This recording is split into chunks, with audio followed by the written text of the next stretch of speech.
کہ تمام صوبائی حکومتوں سے کہا گیا ہے کہ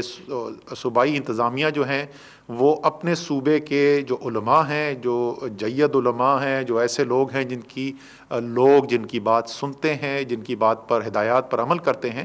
ان کو بلایا جائے اور ان سے جس طریقے سے پہلے رمضان کے شروع میں ہم نے کیا تھا اسی طریقے سے دوبارہ ایک دفعہ درخواست کی جائے کہ وہ بھی یہ پیغام جو ہے وہ تمام پاکستانیوں تک اور تمام نمازیوں تک پہنچائیں، اور تاکہ ہماری مساجد جیسے پہلے آباد رہیں اور بھری رہیں، اسی طریقے سے ہماری نماز اور عبادت بھی چلتی رہے اور لوگوں کی صحت کی بھی حفاظت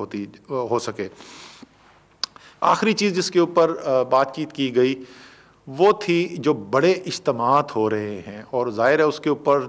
پابندی لگا دی گئی ہے۔ این سی او سی نے یہ پہلے فیصلہ کیا تھا، اس کے بعد این سی سی نے اس فیصلے کی توثیق کی، اور یہ فیصلے جو ہیں وہ ضروری ہے یاد دہانی کرانے کے لیے کہ اسلام آباد ہائی کورٹ ان فیصلوں کی توثیق بھی کر چکا ہے، اور انہوں نے تو بڑا واضح ایک فیصلہ آیا ہے کورٹ کا جس کے اندر یہ کہا گیا ہے کہ یہ جو فیصلے کیے جا رہے ہیں این سی او سی سے، این سی سی سے، لوگوں کی صحت عامہ کا خیال کرنے کے لیے یہ حتمی فیصلے ہیں اور ان پہ عمل درآمد کرنا ضروری ہے۔ بدقسمتی سے ہم دیکھ رہے ہیں کہ ابھی بھی بڑے بڑے اجتماعات کیے جا رہے ہیں۔ سیاست کے اوپر اس ملک کے اندر کوئی پابندی نہیں ہے، لیکن ہم پہلے بھی یہ بات کر چکے ہیں کہ یہ صرف ذمہ داری نہیں ہے ایک لیڈر ہوتے ہوئے، ایک سیاسی لیڈر ہوتے ہوئے کہ آپ قوم کو آگاہی پیدا کریں، آپ لوگوں کے اندر وہ شعور پیدا کریں جس سے سارے پاکستان میں جو لوگ بستے ہیں ان کی زندگی کی حفاظت کی جا سکے، ان کی صحت کی حفاظت کی جا سکے اور ان کے روزگار کی حفاظت کی جا سکے، کیونکہ ہم نے دیکھا ہے جب کرونا زیادہ پھیل جاتا ہے تو لوگوں کا روزگار بری طریقے سے متاثر ہوتا ہے، اور ہم نے یہی حالات جو ہیں وہ تمام دنیا کے اندر دیکھے ہیں۔ دنیا کے امیر ترین ممالک کے اندر ہم نے دیکھے ہیں لوگوں کی کروڑوں کی تعداد میں روزگار چھنتے ہوئے۔ ہم نے بھارت کے اندر دیکھا ہے، ہمارا ہمسایہ ملک ہے، کہ کتنی بری طریقے سے لوگوں کا روزگار متاثر ہوا، اور جب بالکل شروع میں ہم نے لاک ڈاؤن کیا تھا تو ہمیں پتہ ہے کہ ہمارا غریب جو ہے، ہمارا دہاڑی دار جو ہے، ہمارا متوسط طبقہ جو ہے وہ کتنی بری طریقے سے متاثر ہوا تھا۔ یہ ہم نہیں چاہتے، ظاہر ہے کوئی بھی یہ نہیں چاہتا کہ ایسی صورتحال پیدا ہو جہاں لوگوں کا روزگار چھن جائے، لوگوں کی صحت جو ہے اس کے مسائل پیدا ہوں۔ اور اگر میں تو ایک سیاستدان کے طور پہ بھی اگر میں سوچوں تو میری تو سیاست غرق ہو جائے گی اگر میں نظر آتا ہوں ایسے کام کرتے ہوئے جس سے لوگوں کی صحت، جان و مال، ان کی روزگار خطرے کے اندر پڑتی ہے۔ تو میں ایک دفعہ پھر اپیل کروں گا، اسپیکر صاحب جو ہیں،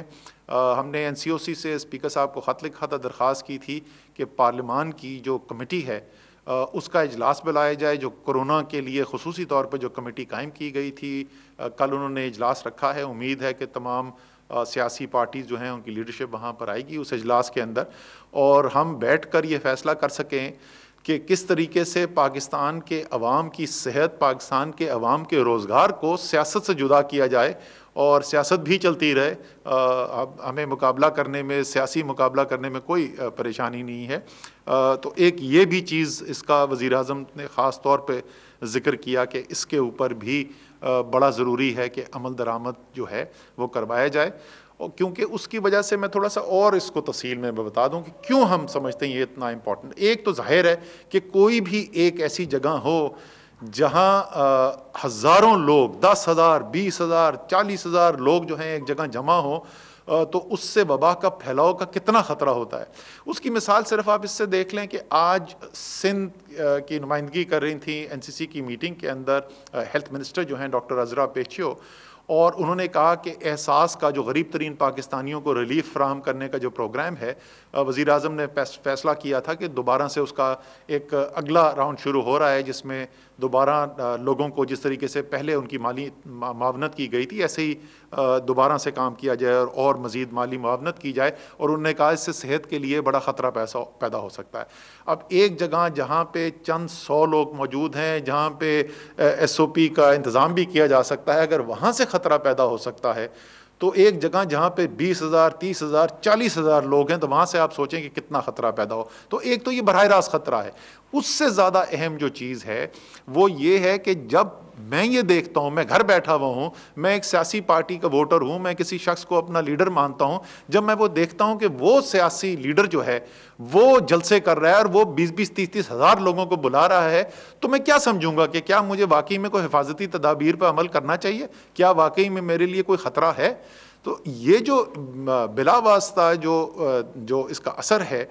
وہ اس کے بالواسطہ اثر سے کہیں زیادہ اہم ہے۔ تو پھر جیسے میں نے کہا کہ میری تو اپنی ذاتی طور پر بھی اپیل ہوگی تمام لیڈرشپ سے، اور کل کی میٹنگ جو ہے پارلیمان میں جو بلائی گئی ہے، امید ہے اس کے اندر کوئی اچھے فیصلے کیے جائیں گے۔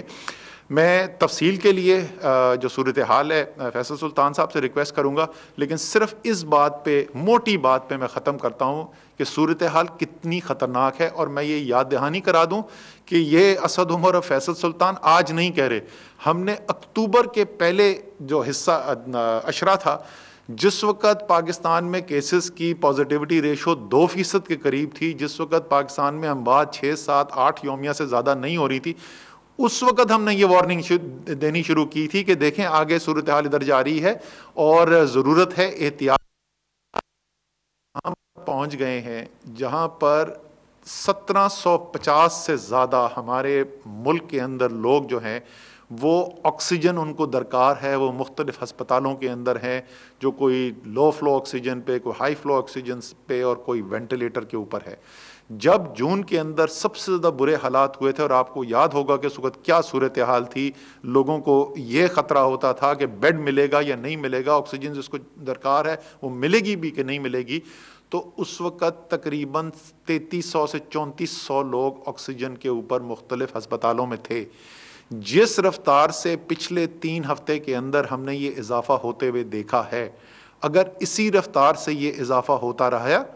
اور کوئی وجہ نہیں ہے کہ یہ اسی رفتار سے نہ ہوتا رہے، اگر ہم نے رویے نہیں بدلے اور حفاظتی تدابیر پر عمل نہیں کیا، تو آج سے صرف 2 ہفتے کے بعد ہم اسی صورتحال کے اندر ہوں گے جہاں جون میں جو پہلی پیک تھی اس وبا کی پاکستان کے اندر، وہ صورتحال تھی۔ خدا نخواستہ ہم وہاں جا رہے ہیں، اس لیے تمام پاکستان سے اپیل ہے،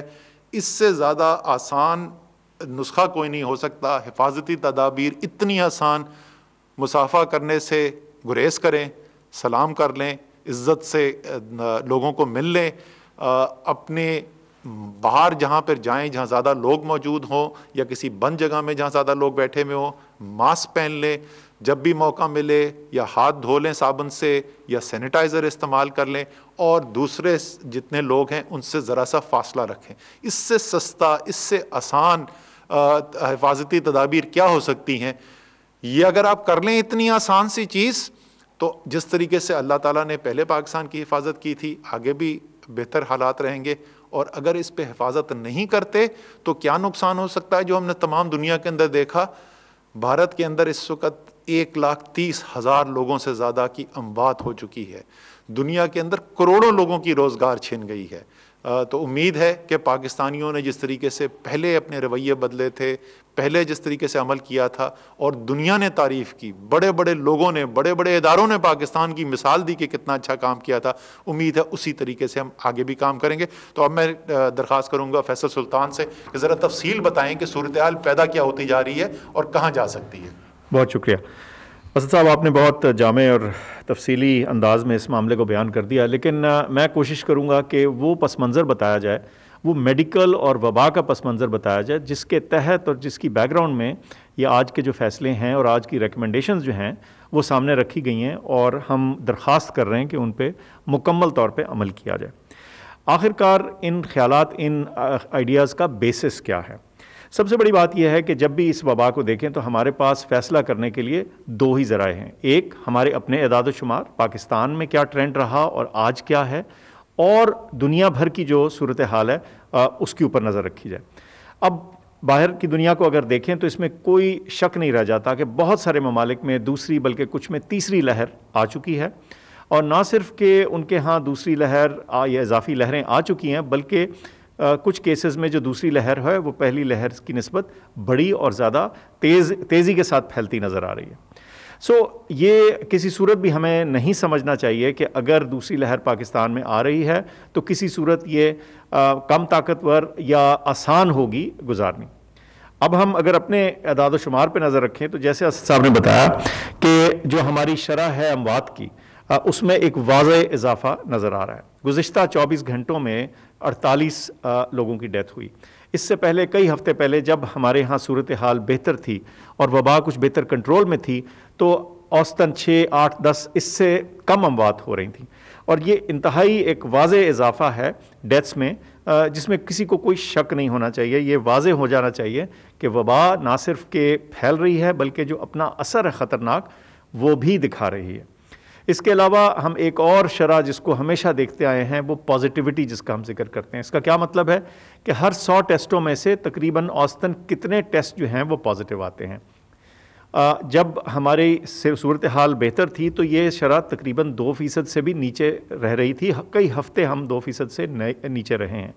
اب یہ 7.5% پہ پہنچی ہوئی ہے۔ اس کو اگر آپ ایک اور طرح سے دیکھیں تو 3 سے زیادہ گنا کا اضافہ ہو چکا ہے، بلکہ اس سے بھی زیادہ۔ گزشتہ 24 گھنٹوں میں 2900 نئے کیس سامنے آئے۔ یہ ایک اور اسٹیٹسٹک ہے، ایک اور عدد ہے جو کہ ہمارے لیے بہت اہم ہے، جس کو ہم دیکھتے ہیں، اور اس میں ایک لگاتار اضافہ چلا آ رہا ہے۔ اور جب ہم بہتر صورتحال میں تھے تو یہی تعداد روزانہ کے کیسز کی 400-500 کے لگ بھگ تھی۔ گزشتہ 24 گھنٹوں میں 212 سے زیادہ ایڈمیشنز ہوئیں، اور جیسے اسد صاحب نے بتایا کہ 1700 سے زیادہ لوگ اس وقت ہسپتالوں میں ملک بھر میں موجود ہیں جو کرٹیکل یا سیریس کی کیٹیگری میں جن کا شمار کیا جا سکتا ہے، اور یہ فگر اس نمبر سے زیادہ دور نہیں جو جب جون میں ہمارے اوپر انتہائی پریشر تھا، ہمارے ہیلتھ کیئر سسٹم کے اوپر، ہمارے ہسپتال بھر رہے تھے، ہمارے جو ہیلتھ کیئر ورکرز ہیں، ہمارے ڈاکٹرز اور نرسز، ان پہ شدید دباؤ تھا اور ان کے اوپر رسک تھا۔ تو اس وقت کیا وہ تعداد تھی ایک وقت میں جو کرٹیکل مریضوں کی؟ یہی 3200-3300 اس رینج میں۔ تو آج 1700 ہے، ہم اس کے قریب پہنچ رہے ہیں، اور ہر روز اس نمبر میں اضافہ ہوتا چلا جا رہا ہے۔ تو باوجود اس کے کہ ہمارے تمام ہسپتالوں میں، ملک بھر کے ہسپتالوں میں اضافی وینٹیلیٹرز، بیڈز، آکسیجن کی فراہمی یقینی بنائی گئی ہے، لیکن ہم یہ نہیں چاہتے کہ یہ بڑھتے ہوئے جو اعداد و شمار ہیں، بڑھتے ہوئے بیمار مریضوں کی تعداد جو ہے وہ اتنی ہو جائے کہ خدا نخواستہ ہمارے ہسپتال جو ہیں وہ اس سے اوور فلو کرنا شروع ہو جائیں۔ اب بات یہ ہے کہ وہ تمام چیزیں جو اس پہ اثر انداز ہو سکتی ہیں، شاید ہر ایک پہ تو ہمارا زور نہ ہو، لیکن چند بڑی سادی سی تدابیر ایسی ہیں جو اس معاملے کو، اس وبا کے پھیلاؤ کو اور اس کے زور کو بہت مؤثر طریقے سے روک سکتی ہیں، اور یہ ہم پہلے کر چکے ہیں۔ یہ ہماری ایک ڈسپلن رسپانس جو تھی ہمارے ملک کی، ہمارے تمام لوگوں کی، عوام کی، پروفیشنلز کی، اس کی مدد سے ہم پہ یہ مہربانی ہوئی، ہماری وبا نیچے آئی اور ہم دنیا میں ایک مثال بن گئے۔ آج بھی یہ موقع ہمارے ہاتھ میں ہے انشاءاللہ، اگر ہم وہ تمام سادی سی چیزیں ہیں، تھوڑا سا فاصلہ رکھنا، ہاتھوں کو دھو لینا، ماسک کا استعمال کر لینا، ہجوم والی جگہ پہ نہ جانا،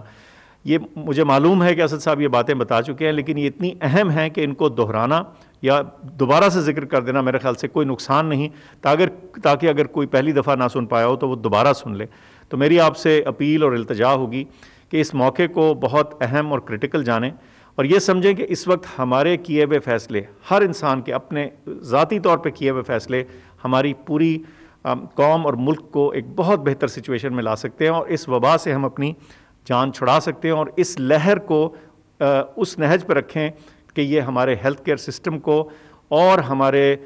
بزرگوں کو، ہمارے وہ لوگ جن کے اوپر اس بیماری کا زیادہ اثر ہو سکتا ہے، خدا نخواستہ اموات زیادہ ہو سکتی ہیں، اس سے بچا کر رکھے۔ تو میں اس اپیل کے ساتھ اور اس گزارش کے ساتھ اپنی گفتگو کا اختتام کرتا ہوں۔ شکریہ۔